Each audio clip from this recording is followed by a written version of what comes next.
அனைவருக்கும் என் வணக்கம். என் பெயர் ஹரிபிரணேஷ். நான் சிவாரி பதிமப்பள்ளியின் 7ஆம் வகுப்பு படிக்கின்றேன். இப்பொழுது நான் திருக்குறள் கூற வந்துள்ளேன். அறத்துப்பால் அதிகாரம் இல்லறவியல் 45வது குறள். அன்பும் மரணும் உடைத்தாயின் இல்வாழ்க்கை பண்பும் பயனும் அது என்ற திருக்குறளின் பொருள், ஒரு குடும்பம் எவ்வளவோ ஏழ்மையாக இருந்தாலும் தனக்கு உதவி என்று கேட்பவர்களுக்கு தான்கிட்ட இல்லை என்று கூறாவிடத்தில் தன்கிட்ட இருக்கிற பொருட்களை தந்து உதவுவதுதான் அன்பும் மரணும் உடைத்தாயின் இல்வாழ்க்கை பண்பும் பயனும் அது. இந்த திருக்குறளின் எடுத்துக்காட்டாக ஒரு கதை. ஒரு ஊரில் ஒரு குடும்பம் இருந்தன. அந்த குடும்பம் மொத்தத்தில் 4 நபர்கள் இருந்தாங்க. ஒரு கணவன், ஒரு மனைவி, 2 குழந்தைகள். அவர் கணவன் மிகவும் சிவபக்தராக இருந்தார். அவர் வீட்டில் யாராவது சிவபக்தர்கள் வந்தார்கள்னா அவரு உபசரிக்காம அவங்கள அனுப்பவே மாட்டாங்க. எல்லா நாளுமே அவங்கள உபசரிச்சுதான் அனுப்பாங்க. ஒரு டைம் கைலாச மலையில் இருந்த சிவனை பார்த்து பிரமிப்படைகிறார். இவர் இவ்வளவு சிவபக்தர் மேல பாசமா, தன்கிட்ட இல்லாத பொருட்கள் கூட இல்லாமல் என்று கூறுவதை விட நிறைய தந்து உதவுகிறார்கள். இவரை நான் பார்க்க வருவேன். அதுக்கு முன்னாடி நான் ஒரு சோதனை செய்ய வேண்டும் என்று கூறுகிறார்.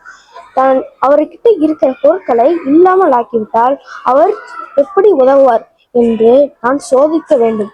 அதனால் நான் கீழே போய் நான் சிவபக்தராக அவரை சோதிக்க போகின்றேன். அவரது வீடு. அவரது வீட்டில் அன்று மிகுந்த கனமழை பெய்கிறது. அப்பொழுது கூட சிவபக்தர் வராது. இங்க சாப்பிட ஏதாவது ஒரு உணவு இருக்குமா என்று அவர் கேட்கிறார். ஆனா அவர்களுக்கு தெரியாது, நம்ம இது பார்க்க கடவுள் சிவன் என்று தெரியாது அவர்கிட்ட. அப்ப அவங்க வீட்டுல சாப்பிட்றதுக்கு எந்த ஒரு பொருளுமே இல்லை.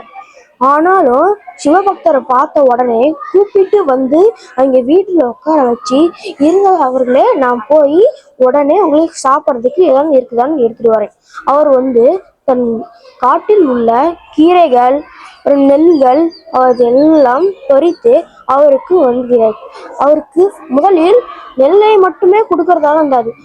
ஆனால் அவர் சிவபக்தர் என்று அவருக்கு தொட்டுக்க ஏதாவது வேண்டும் என்று அவர் காட்டில் இருந்த ஒரு கீரையை எடுத்து கொண்டு வந்தார். அவர் மனைவியும் அவருக்கு உதவியாக இருந்தார்கள். அவர் கேட்டாரு.